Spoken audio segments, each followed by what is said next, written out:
तुम फख्र करो इस बात पर कि अल्लाह ताला ने तुम्हें दीन इस्लाम में पैदा किया है और आखिरी रसूल की उम्मत में बनाया है। जिस दीन को अल्लाह ने खुद फरमाया कि तुम्हें देकर मैं राजी हुआ, उस दीन में अल्लाह ने तुम्हें पैदा किया। किसके हुकूक पर बात नहीं किया इस्लाम ने? किसके हुकूक पर? दुनिया आज अपना अपना दीन, अपना अपना रिलीजन लेकर बैठती है। मैं बताऊं, इस्लाम पर एतराज़ात करने से पहले जरा हुकूक निस्वा, विमेन राइट्स के बारे में बात करो। बहुत सारी तंजीमें बात करती हैं आज औरतों के हुकूक के बारे में, लेकिन वो अपने गरेबान में कभी झांकते नहीं। ये वो दुनिया है जहां औरतों के साथ सलूक क्या था पता है? रोमन एम्पायर, जो दुनिया का सबसे बड़ा एक निजाम चलाने वाली हुकूमत थी। रोमन एम्पायर, पर्शियन एम्पायर, नाम सुना होगा आपने। और यूनानी हुकूमतें थी। यूनानी हुकूमतों के दरमियान औरतों के सिलसिले में एक कॉन्फ्रेंस की गई थी कि इनको इंसान समझा जाए कि नहीं समझा जाए। औरतों को जब बाजारों में लाया जाता था तो 5-5 जंजीरें उनके जिस्म पर डालकर लाते थे, 2 हाथों में, 2 पैरों में और 1 गले में। ये 5 जंजीरों के साथ मर्द औरत को हाँकता हुआ बाजार में लाता था। औरत का ये मकाम था दुनिया के पास। और वो 5 जंजीरों को काट करके इस्लाम ने औरत का जेवर बना दिया। औरतों के हुकूक पर बात करने वाली बहुत सारी तंजीमें, जरा तारीख पढ़ करके देखो। दूर क्यों जाएं, जिस मुल्क में हम जी रहे हैं यहाँ सती की रस्म हुआ करती थी। यानी किसी का पति मर गया हो तो औरत को जीने का हक नहीं था, बल्कि सती एक ऐसी रस्म थी। ऐसे एक रस्म का नाम है कि शोहर के इंतकाल के बाद जिंदा औरत को भी जला दिया जाता था। औरत को भी जल जाना था। चंद दिनों के बाद फिर माहौल तब्दील हुआ तो इसमें थोड़ा सा अपग्रेड किया हुआ था मामला कि अब जलाया नहीं जाएगा, लेकिन उसको मुआशरे से दूर जंगलों में छोड़ दिया जाएगा।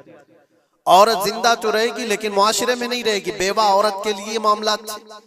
बेवा औरत को अपशगुन समझा जाता था। वो आज भी बहुत सारे जाहिलों के दरमियान मौजूद है ये रस्म।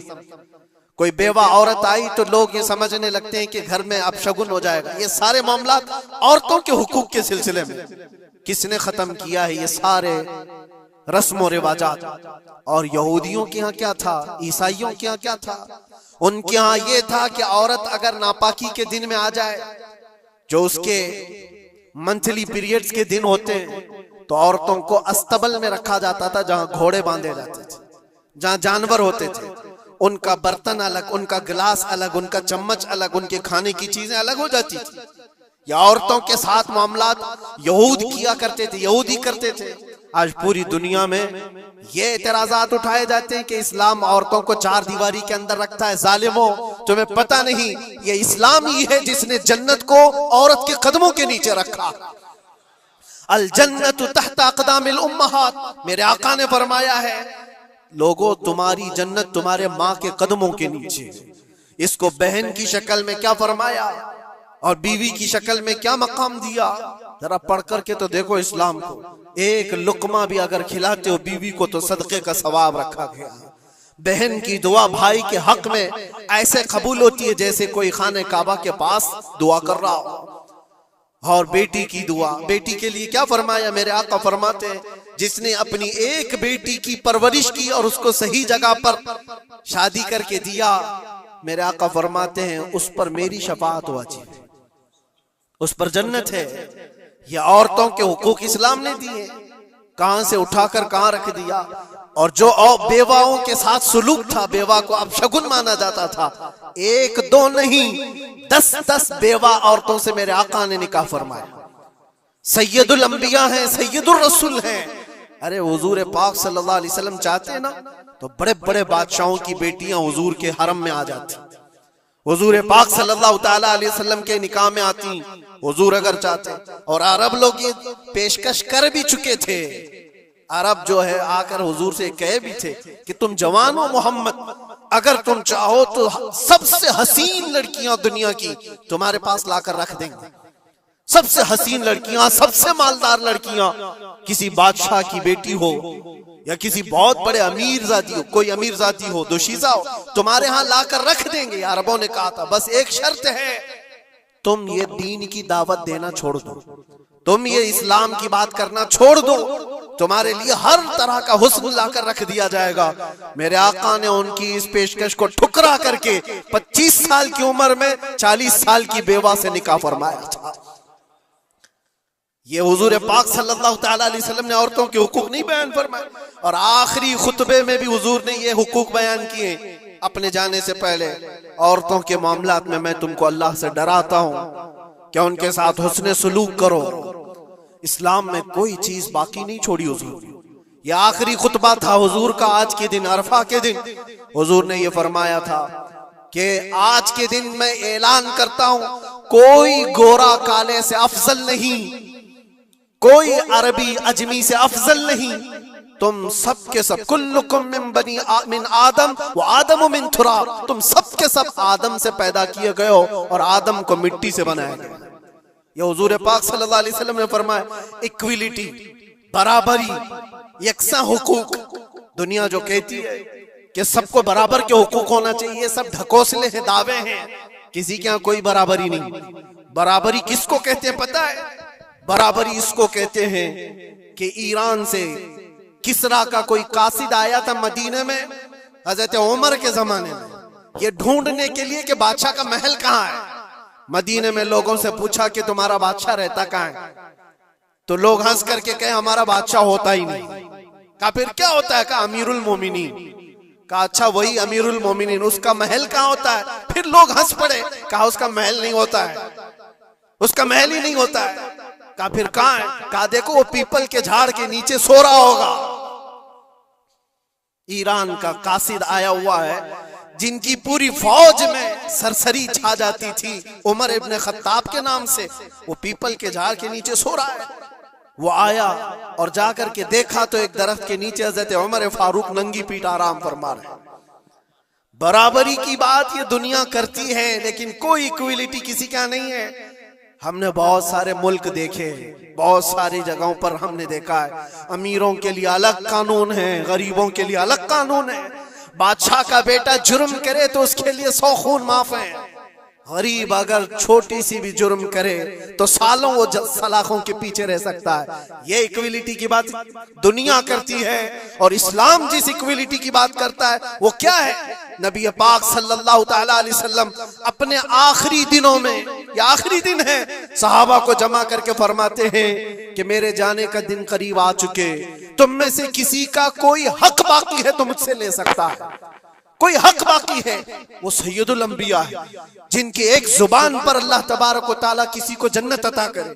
वो रसूल कहता है कि तुम में से किसी को कोई हक बाकी है तो ले सकता है। सहाबा खामोश थे, लेकिन एक सहाबी खड़े हो गए, कहा मेरा एक हक बाकी है। ऐसा भी ये दीन है। हुजूर से कहते मेरा हक बाकी है। हुजूर ने फरमाया क्या बाकी, आज ले सकते हो। उन्होंने कहा पैसा नहीं, दौलत नहीं। एक बार याद है जंग में जाने के वक्त आप सफ़े दुरुस्त कर रहे थे, सफ़े दुरुस्त करते हुए मैं थोड़ा सबसे आगे आ गया था और आपके हाथ में छड़ी थी और आपने मुझे छड़ी से मारा था और मैं आज वो बदला लेना चाहता हूं। अल्लाह अकबर, रोंगटे खड़े हो जाते हैं सुनकर।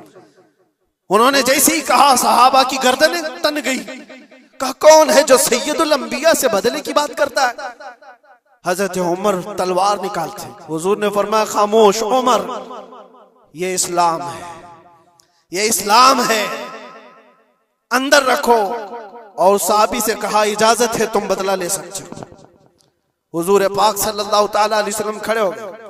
वो साहबी आगे आए और कहा कि मैं बदला इस सूरज में लूंगा कि जिस वक्त आपने मुझे मारा था उस वक्त मेरे बदन पर कोई कपड़ा नहीं था, मैं सिर्फ लुंगी पहना हुआ था, तहबंद थी, ऊपर का जिस्म मेरा खुला हुआ था, मेरे जिस्म पर कोई लिबास नहीं था, ऊपर सिर्फ तहबंद पहना हुआ था। मैं चाहता हूं कि आप भी सिर्फ तहबंद पर हो, आपका जुब्बा निकाल दीजिए आप। हुजूर पाक सल्लल्लाहु अलैहि वसल्लम ने कोई ताखीर नहीं फरमाई, फौरन अपना जुब्बा उतार दिया। सहाबा देख करके हैरत ज़दा थे, सबके जिस्मों पर कपकपी थी, ये कौन बंदा है? महबूबे खुदा की बारगाह में इस तरह की बात करता है। अल्लाह तबारक व तआला जिसके लिए हुक्म फरमाए, जिब्राइल जिसके कदमों का बोसा ले, आज वो सैयदुल अंबिया के सामने बदले की बात कर रहे। सब हैरत ज़दा थे, लेकिन फरमान था मुस्तफा का किसी ने कुछ नहीं कहा। हुजूर ने जुब्बा उठा दिया, वो सहाबी बढ़ करके आए, पीछे की तरफ आए और हुजूर पाक के दो कंधों के बीच में जो मोहरे नबुव्वत थी उसको चूम करके बोसे लेने लगे और कहा, फुस्तु बिरब्बिल काबा, रब्बे काबा की कसम, मैं अपनी मुराद को पहुंच गया। कहा बस ये बदला लेना था कि हुजूर पाक सल्लल्लाहु अलैहि वसल्लम के दोनों कंधों के बीच में मोहरे नबुव्वत थी जो सूरज से ज्यादा चमकती थी। वो सहाबी कहते हैं महीनों से, सालों से मुझे इसका इंतजार था कि एक बार मोहरे नबुव्वत देख लूं। मैंने ये रास्ता इख्तियार किया सिर्फ मोहरे नबुव्वत को चूमने की। वाकया तो अपनी जगह पर, लेकिन हुजूर सैयदुल अंबिया ने अपने आप को जो पेश फरमाया, बताओ कोई इससे ज्यादा इक्वलिटी की बात कर सकता है? कोई आए जवाब देने के लिए जनता के सामने तो पता चले वो सिर्फ दीन इस्लाम है। आज के दिन हुजूर का एक खुतबा भी था। हुजूर ने फरमाया जाहिलियत की जितनी रस्में थी आज मैं उनको पैरों से रौन देता हूं। हुजूर ने फरमाया सबको मैंने रौन दिया और जितने भी सूद के मामलात थे मैंने सबको खत्म कर दिया। सूद को हुजूर ने हराम फरमाया। मुसलमानों, इस बुरी बला में कभी ना पड़ना, इसलिए कि मैंने अपने मुताले में देखा इससे ज्यादा हिलाकत वाली चीज किसी के बारे में मैंने नहीं सुना। सूद का एक लुकमा खाने पर जितनी वईद आई है, जितनी खतरनाक वईद आई है, इससे ज्यादा मैंने नहीं देखा। हुजूर पाक सल्लल्लाहु अलैहि वसल्लम फरमाते हैं जो सूद का एक लुकमा खाया गोया के खाने काबा के सामने वो अपनी मां से जिना करने के बराबर। मुसलमानों के लिए है ही नहीं चीज, जिसको आप कोई भी नाम दे दे, लेकिन सूद से ऐसे बचो जैसे आग से बचते हो। तुम फख्र करो इस बात पर कि अल्लाह ताला ने तुम्हें दीन इस्लाम में पैदा किया है और आखिरी रसूल की उम्मत में बनाया है।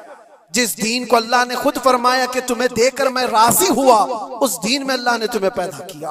अब बस ये दुआ करते हुए जाओ, ऐ अल्लाह तूने इस इस्लाम में पैदा तो किया है, बस हमारी आखिरी सांसें भी इस्लाम पर अता फरमा। व आखिरु दावाना अनिल हम्दुलिल्लाहि रब्बिल आलमीन। अस्सलाम वालेकुम।